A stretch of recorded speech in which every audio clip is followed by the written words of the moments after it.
మధ్యాహ్నం 2 గంటల సమయంలో ఒక ఇంటర్ చదువుకొని మొన్నే పాస్ అయిన ఇంటర్ చదువుకున్న అబ్బాయి అయితే రోడ్డు మీద చనిపోయి ఉన్నాడు. సో, ఎందుకు చనిపోయినాడంటే అది ఒక యాక్సిడెంట్. అండ్ అలాగే వెనక మీకు బ్యాక్ సైడ్ అంటే డ్రైవింగ్ యాక్సిడెంట్ అంటే ఇద్దరైతే ఉంటారు. ఒకడు ప్రాణం లేదు, ఇంకొకటికి ప్రాణం ఉంది. కానీ చెయ్యి ఇరిగిపోయి అండ్ అలాగే బ్రెయిన్లో నుంచి బ్లీడింగ్ అవుతా ఒక అబ్బాయి అయితే ఉన్నాడు. ఇద్దరు రోడ్డు మీద అయితే పడున్నారు. ఇది మధ్యాహ్నం 2 గంటల సమయంలో. వీళ్ళకి ఆ టైంలో అక్కడ ఏం జరిగింది, అసలు ఏమైంది, మనమైతే ఇప్పుడైతే మాట్లాడుకుంటే, సో ఫస్ట్ థింగ్ ఒక్క సెకండ్లో ఒక చిన్న పిల్లవాడి ప్రాణం అయితే పోయింది. అది ఎందుకు పోయింది?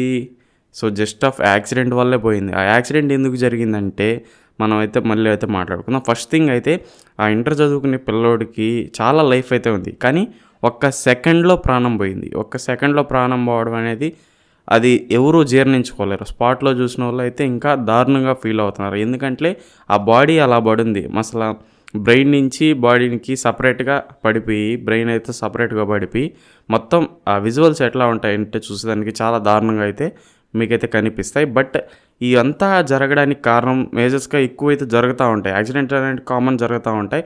బట్ ఈ కాజెస్ అనేటివి నివారించకపోతే, మనం ఆపకపోతే ఫ్యూచర్లో చాలా జరిగేదానికి ఆస్కారం అయితే ఉంటుంది. మన చేతులారా మనమే చాలామంది ప్రాణాలు అయితే తీసుకున్నాం. ఇవన్నిటికీ కాజెస్ మనం మాట్లాడుకోవాలి. లేకపోతే చాలా మనం ఫర్దర్గా ఫేస్ చేస్తాం రియల్ టైంలో కూడా. సో ఇది జరగడానికి కారణం ఏంటంటే, సో ఫస్ట్ థింగ్ ఇది ఒక యాక్సిడెంట్. ఎందుకు జరిగిందంటే వాళ్ళు ఇంటర్ చదువుకున్న పిల్లలు మైనర్సే, 17 years ఏజ్ అయితే ఉంటుంది. సో వాళ్ళకి ఒక బండి ఇచ్చి రోడ్డు మీదకి పంపించడం అనేది అది ఒక తప్ప, లేదా వాళ్ళ పేరెంట్స్ తప్ప, అండ్ అలాగే సొసైటీలో జరుగుతున్న ఇవి ఉంటాయి కదా అవి తప్ప. ఇద్దరు డ్రింక్లో ఉన్నారు. వాళ్ళ ఏజ్ ఎంత? 17 years. ఒక డ్రైవింగ్ చేసే అబ్బాయి ఏజ్ ఇంటర్ పాస్ అయ్యాడు 17 years. అండ్ అలాగే వెనకాల కూర్చోండే అబ్బాయి ఏజ్ 18 years. జస్ట్ ఒక ఇయర్ డిఫరెన్స్ అయితే మీకైతే ఉంటుంది. ఇద్దరికి లైసెన్స్ లేదు, ఇద్దరు మైనర్సే లెక్క చేయాలంటే, ఇద్దరు మైనర్సే. ఎటువంటి వాళ్ళకి మేజర్ కాదు. అండ్ అలాగే వాళ్ళు ఇద్దరూ డ్రింక్ చేస్తున్నారు. సో వీళ్ళు డ్రింక్ చేయడానికి ఫ్రీడమ్ ఎవరిచ్చారు? సొసైటీ ఇచ్చింది. ఆ ఫ్రీడమ్ సొసైటీ వాళ్ళు తాగమని చెప్పిందా? లేదు. వాళ్ళు తాగుతున్నారు అంటే అంత ఫ్రీడమ్ ఎవరిచ్చారు వాళ్ళకి? వాళ్ళ పేరెంట్స్ ఇచ్చారు. ఇక్కడ తప్పు ఎవరిదంటే వాళ్ళ పేరెంట్స్ది అని చెప్పొచ్చు. అండ్ అలాగే అక్కడ ఫ్రీడమ్ ఇచ్చి విచ్చలవిడిలుగా అమ్ముతున్న ఈ వైన్ షాప్స్ కానివ్వండి, ఇవన్నీ ఖచ్చితంగా తప్పు కిందకే కన్సిడర్ చేయాలి. వాళ్ళు తాగడం వల్లే యాక్సిడెంట్ జరిగింది. ఎందుకంటే ఒక ఆగున్న వెహికల్ని డైరెక్ట్గా వెళ్ళి వీళ్ళు ఓవర్టేక్ చేసి ఓవర్ స్పీడ్లో, అది చిన్న బండి, సో చిన్న నార్మల్ హెచ్ఎఫ్ డీలక్స్ హీరో ఉంది కదా, ఆ బండి డైరెక్ట్గా వెళ్ళి వాళ్ళు గుద్దుకున్నారు. సో ఇది కామన్గా అయితే జరిగింది ఇన్సిడెంట్ అనేది. సో వాళ్ళు ఆగున్న బండికి ఓవర్ స్పీడ్లో పోయి పంచర్ వేసుకుందామని చెప్పి ఆగున్న చిన్న ట్రక్ ఆటోని హిట్ చేయడం వల్ల ఒక ప్రాణం పోయింది. ఒకడు యాక్సిడెంట్ అయ్యి చెయ్యి ఇరిగి ఇలా మీకైతే ఇన్సిడెంట్ అయితే జరగడం అయితే జరిగింది. సో ఇక్కడ తప్పు ఎక్కడుందంటే, మనం వైన్ షాప్ వాళ్ళని తప్పు అన్నామా, లేదా పేరెంట్స్ని తప్పు అందామా, జరుగుతున్న సొసైటీలో జరుగుతున్న ఈ యాక్సిడెంట్ తప్పు అందామా? టోటల్గా తప్పంతా అన్నిటి మీద డిపెండ్ అయి ఉంటుంది. సో పెంచిన ఇంట్లో వాళ్ళ పేరెంట్స్ మీద డిపెండ్ అయి ఉంటుంది. అండ్ అలాగే బయట సొసైటీలో ఇలా విచ్చలవిడిగా డ్రింక్ చేసే అవకాశం ఇచ్చిన ఈ ప్రభుత్వాలు కూడా అయి ఉండొచ్చు. సో ఎందుకంటే ఇప్పుడు మేజర్గా డ్రింక్ చేశాడంటే వాడికి ఉత్సాహం ఎవరు తెప్పిస్తున్నారు? సొసైటీ తెప్పిస్తుంది. అంత ఫ్రీడమ్ ఎవరు ఇచ్చారు? సొసైటీ ఇస్తుంది. సో ఆ 17 సంవత్సరాల అబ్బాయి అంత తాగి బండి దోలుతున్నాడంటే ఆ ఫ్రీడమ్ ఎవరు ఇచ్చారంటారు? మన సొసైటీనే ఇస్తుంది. మన చేతుల్లో తప్పు పెట్టుకొని ఇన్ని మంది ప్రాణాలు, చిన్నపిల్లల ప్రాణాలు అయితే మనమైతే చేతులారా మనమే తీసుకున్నాం. ఇప్పుడు ఒక్క 200 రూపాయలు వైన్ షాప్లో పెట్టిన వల్ల వాడు ఆ కిక్కు కోసం ఒకడు ప్రాణం అయితే తీసుకున్నాడు.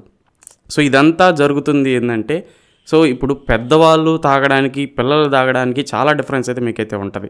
సో ఎప్పుడైనా మన పిల్లవాడు దారి తప్పుతున్నాడంటే అది మన చేతుల్లో ఉంటుంది. మనం కంట్రోల్ చేసుకోకపోతే వాడు ఎప్పుడు ఏమవుతాడు మనం అయితే చెప్పలేం. సో వాడు కరెక్ట్ రూట్లో వాడు పోయినా లేదా ఏదైనా అయినా కూడా వాడు తాగున్నాడు అండ్ అలాగే మైనర్, వాడి మీద కేసు అయితే ఉంటుంది. సో ఇప్పుడు మనం ఎటువంటి చర్యలు అయితే తీసుకోవాలి. ఎందుకంటే వాడు మైనర్ అండ్ అలాగే తాగున్నాడు. ఆ ఏజ్లో తాగడం అనేది చాలా తప్పు.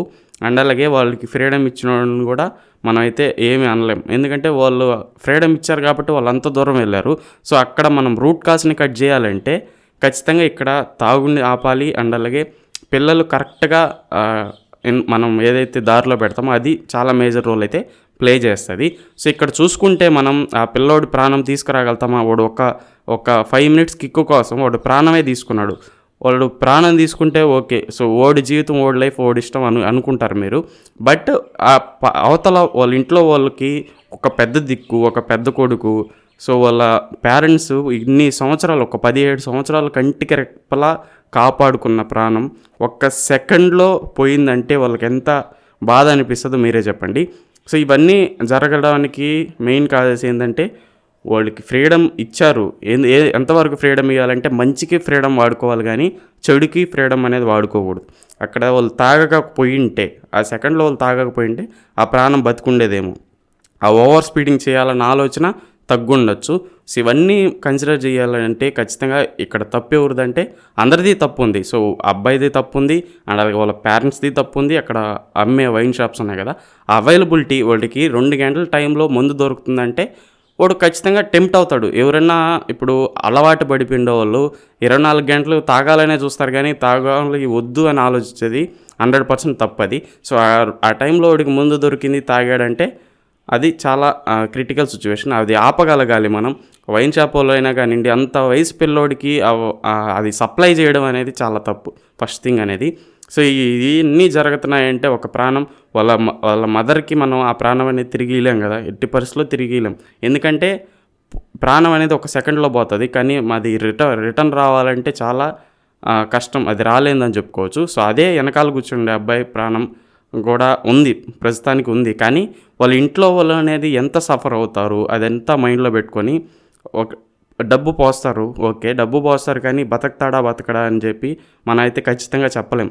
ఇవన్నీ నా పర్సనల్గా నేను చూశాను కాబట్టి ఇంత గట్టిగా మాట్లాడగలుగుతాను. ఎందుకంటే ఇవి చాలా జరుగుతూ ఉన్నాయి, కానీ ఎవరు పట్టించుకోవట్లే. రూట్ కాస్ అనేది కట్ చేయకపోతే ఎప్పుడు కానీ ఏదో ఒక ప్రాణం పోతానే ఉంటుంది. అది పిల్లోడి ప్రాణం అయినా కానివ్వండి, పెద్దోళ్ళ ప్రాణం అయినా కానివ్వండి, ఎవరిదైనా మన చేతులారా మనం పాగొట్టుకుంటున్నాం అంటే అది మన తప్పు అవుతుంది, కానీ వేరే వాళ్ళ తప్పు. దేవుడు ఏమన్నా తీసుకెళ్లాలని చెప్పి ఉన్నాడా? లేదు. మనం చేసే పనుల వల్ల, మనం చేసే దానివల్ల ఒక ప్రాణాలు అయితే పోతున్నాయి. సో కామన్గా ప్రాణం పోవడం అనేది మీరు మైండ్లో పెట్టుకోండి. సో ఇది అనేది చాలా ఇరిటేటింగ్గా అయితే మీకైతే అనిపిస్తుంది. ఎందుకంటే ఈ ప్రాణం పోవడం, ఒక్క నిమిషంలో ఒక ప్రాణం పోవడం, ఇప్పుడు వెనకాల ఉండే ఇంకొక అబ్బాయికి కూడా ఎన్ని లక్షలు అని వాళ్ళ స్తోమత చాలా చిన్నది. ప్రైవేట్ హాస్పిటల్లో జాయిన్ చేస్తే 10 లక్షలు, 15 లక్షలు అలా డిమాండ్ సప్లై అనేది అవుతూ ఉంటుంది. ఆ డబ్బు అనేది ఎక్కడి నుంచి తెచ్చి పెట్టగలుగుతారు? వాడి ప్రాణం కాపాడడం కోసం వాళ్ళు సాయశక్తిగా ప్రయత్నిస్తారు. సో ఇంత స్ట్రగుల్స్ ఎందుకు పడాలి? మనం ఒక 5 మినిట్స్ కిక్కు కోసం ఇంత స్ట్రగుల్స్ పడాల్సిన అవసరం ఏముంది? అదే ఒక 5 మినిట్స్ అది తాకకుండా జాగ్రత్తగా ఇంటికి వచ్చేసుకుంటే ఇవన్నీ లేవు కదా. సో ఇలా ఈ జనాలు, ఈ పిల్లలు ఎందుకు ఇలా ఇమ్మెచ్యూర్డ్గా బిహేవ్ చేస్తున్నారో నాకైతే అర్థం కావట్లేదు కానివ్వండి. సో మీ చుట్టుపక్కల ఎవరైనా ఉంటే వీలైతే ఆపడానికి ప్రయత్నించండి. సో మనం ఎవరన్నా ఒకరు రేజ్ చేయకపోతే ఇవనేది ఎక్కువైపోతూ ఉంటాయి. సో ఇప్పుడున్న జనరేషన్ పిల్లలు అయితే చాలా వరకు వాళ్ళ లైఫ్స్ని ఓన్లే స్పాయిల్ చేసుకుంటూ ఉన్నారు. ఇలాంటివన్నీ ఆపాలంటే ఖచ్చితంగా మనం ఒక ముందడుగు వేయకపోతే ఇవన్నీ అయితే ఆగవు ఫ్రెండ్స్. ఇప్పుడు ఒక ప్రాణం పోయింది, ఇంకొక ప్రాణం పోకుండా ఉంటుందని చెప్పి మనం చెప్పలేం. అదే ఒక ప్రాణం పోయింది, ఇంకో ప్రాణం పోకుండా మనం కాపాడాలి. కాబట్టి నేను ఈ వీడియోస్ అనేటివి రెగ్యులర్గా తీసుకొస్తూనే ఉంటా.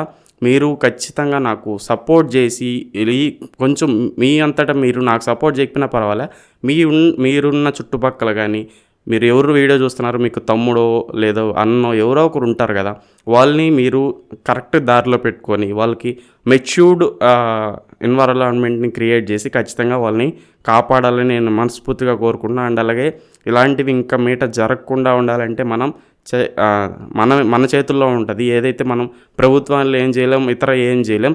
పెద్ద చెట్టు అది వచ్చేసిన తర్వాత మనం ఆ చెట్టుని ఒక్కడే మూవ్ చేసి తీయాలంటే కష్టం. చిన్న చిన్నగా కట్ చేసుకుంటూ తీస్తేనే ఆ చెట్టు అనేది అంతరించిపోతుంది. లేదంటే ఇది కంటిన్యూస్గా పెరగతానే పోతుంది. ప్రాణం ఉన్న చెట్టు ఎంత దూరమైనా పోయేదానికి ఛాన్స్ అయితే ఉంటుంది. కాబట్టి ఖచ్చితంగా ఇది మైండ్లో పెట్టుకొని మనం తాగుతున్నాం, ఎవరైతే డ్రింక్ చేస్తున్నారో లేదు వాళ్ళకి ఎలా అన్నా యాక్సిడెంట్ జరగనివ్వండి, వాళ్ళు తాగున్నారు. సో అది తాగడం అనేది ఆ ఏజ్లో కరెక్ట్ కాదు. సో దాన్ని ఆపగలిగితే సగం వరకు మనం చాలా వరకు కంట్రోల్ చేసిన వాళ్ళు అవుతాం. ఎవరైతే ఇప్పుడు నా వీడియో చూస్తున్న వాళ్ళు డ్రింక్ డ్రింక్ చేయకపోయినా, డ్రింక్ చేసేవాళ్ళంటే ఖచ్చితంగా మనం బతుకుతున్నామంటే ఆ 5 మినిట్స్ కిక్ కోసం మనం బతకట్లే. మనం ఏదన్నా భూమి మీదకి వచ్చామంటే ఏదైనా సక్సెస్ సాధించాలి. సో, సాధించకుండా మనం ఏదో ఉన్నాం, పోయాం, సో బతుకుతున్నాం అంటే అది కరెక్ట్ కాదు. మనం ఏదన్నా సాధించి అప్పుడు మనం ప్రశాంతంగా ఉండగలగాలి గానీ, ఆ 5 మినిట్స్ మత్తులో మనం ప్రశాంతంగా ఉండేదనేది కరెక్ట్ కాదు. పోతే పోయిందిలే ప్రాణం అనుకుంటాం. సో, కానీ మన తల్లిదండ్రులు ఇంత కాలం ఇంత ఏజ్ దాకా మనల్ని కాపాడి, కంటికి రెప్పలా కాపాడి, మన చేతులారా మనం ప్రాణం తీసుకున్న వాళ్ళకి చాలా కష్టంగా అయితే అనిపిస్తది. ఇదొకటి మైండ్‌లో పెట్టుకొని ఎవరన్నా తాగాలి, చెడు పనులకి మనం వాడుతున్నాం అనుకుంటే ఖచ్చితంగా వీలైతే ఆపండి. లేదంటే మనం ఏం చేయలేం. సో, మన ప్రయత్నం మనం అయితే చేయాలి ఖచ్చితంగా. ఇదొకటి మైండ్‌లో పెట్టుకొని చాలా వరకు నా హోప్ ఇది. సో, నేను వీడియో రికార్డ్ చేస్తానంటే నా బాధ అలా అయితే ఉంది. సో, ఇలా బాధపడే ఛాన్సెస్ లేకుండా ఉండాలంటే ఖచ్చితంగా ఇవన్నీ స్టాప్ అవుతా పోతేనే మనం ఫ్యూచర్‌లో బతకగలుగుతాం. లేదంటే ఇలాంటి యాక్సిడెంట్స్ కానివ్వండి, ఇలాంటి మానభంగాలు కానీ, హత్యలు కానీ ఇలాంటివి చాలా వరకు ఎక్కువయ్యేదానికి ఛాన్స్ అయితే ఉంటాయి. ఇప్పుడు యూత్‌ని కంట్రోల్ చేయకపోతే ఎప్పటికీ మనం అయితే బయటపడలేం ఈ సొసైటీ నుంచి. జాగ్రత్తగా అయితే ఉండలేం. సో, ఖచ్చితంగా కాపాడండి సొసైటీని. సో, ఇది వీడియో అయితే.